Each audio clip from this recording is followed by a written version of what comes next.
Hey there, everybody. Brian King here. Some have speculated that Mark Zuckerberg, the creator of Facebook, may be somewhere on the autism spectrum, maybe Asperger's. And I've watched a couple of presentations he's given, and there are some indications there, but clearly I don't know him. I've never spent any long amounts of time with him, so who can say? But if he is, then I want to give a huge thank you and a great big cyber hug for his creation of Facebook. Because those people out there that say relationships on Facebook are not real relationships are really only speaking for themselves. Because there are people that really thrive on human contact. They like that human energy. They want to be in groups. They want to go to parties. They want to go to noisy restaurants. Then there are the folks like me, those with ADHD and Asperger's who are overloaded by this noisy world that we live in. We don't thrive on it by any means. If anything, it absolutely saps our energy and exhausts us. I was just speaking to a Facebook friend who lives in France. We got on Zoom, which is similar to Skype. And we were talking about how we have had trouble all of our lives socializing. In my case, I can articulate myself very well, but I miss a lot of nonverbal cues, especially facial expressions. So that can get me into trouble in terms of knowing what the person in front of me is experiencing. But I have strategies that I've developed over the years to get around that. That's for another video. But the point is, the discovery of Facebook for me has not only given me a global reach, it has given me more access to people who would otherwise say, no, I don't want to do that. No, that's boring. No, I don't like that restaurant. No, I don't want to go to this place. And one of the reasons, main reasons they're saying no, is because the world can be a very intense place.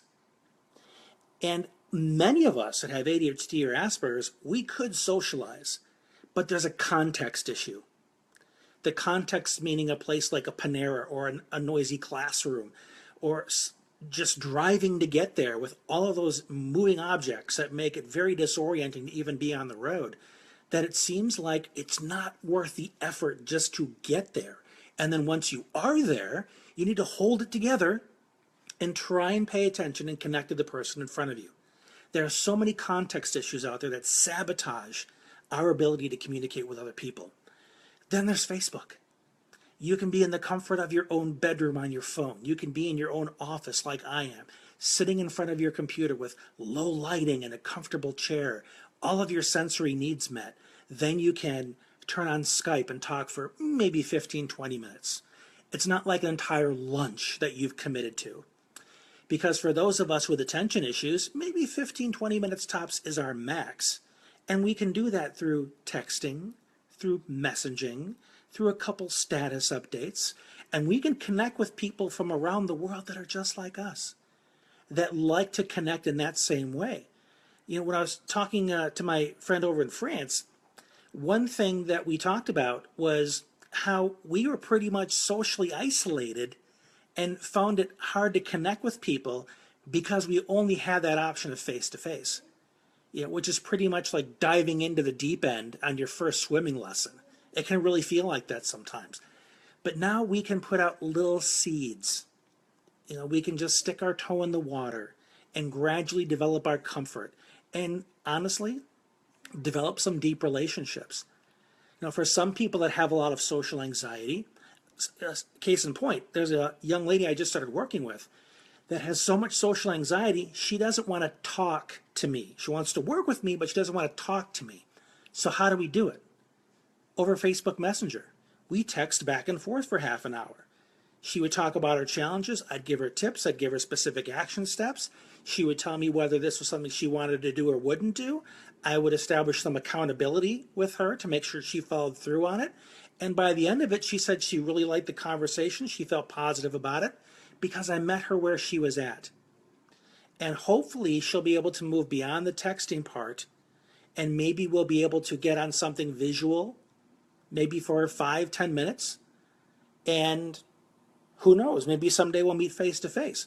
But it's no longer an all or nothing world where you have to be face to face with somebody or you don't talk at all. The people that are really into the face to face treat it that way. You need to go over there and talk to those people. Are you serious? Somebody who has a lot of social anxiety or panic issues, there's no way in hell they're going to succeed if that's their only option. Go over there and talk to those people. Not going to work. Now with social media, we have these finer levels where we can start simple and move our way up. One of the things I do with all my clients is if they don't have any friends, I say, we're getting you on Facebook. And I'm going to coach you in how to reach out to people in a very safe, step-by-step way. There's one young man that I worked with who had been out of high school for a couple of years and had no friends. He didn't even have a job. So I got him on Facebook, and within a couple of weeks, he'd reconnected with people he knew from high school. And one of them he started getting together with for lunch to go to the museum. And now they're buddies, and they hang out all the time. Facebook made that happen, okay? So people that say, oh, it's not the same thing, you don't know what you're talking about. Sorry, there was a glitch there for a second. So my point being is we need to appreciate that conversation happens in a variety of ways for a variety of temperaments, for a variety of social styles. It's not just I'm an extrovert and I'm going to hug you and shake your hand and kiss your cheek the moment I meet you. There are some people that need to take baby steps. And things like Facebook for people with a lot of sensory issues, a lot of social anxiety. Facebook can be the first step into creating some long-lasting relationships. So please keep this in mind when you're kind of forcing your kids, or go out there and play with the neighborhood kids, or make sure you talk to the person next to you in class. It may need to start more simply than that. And if you do start more simply than that, it can just open up so many wonderful doors for people. So I'll let you go for now. Hopefully this has been helpful. Feel free to share it. And I'm going to go back on Facebook. Have a great day, everybody.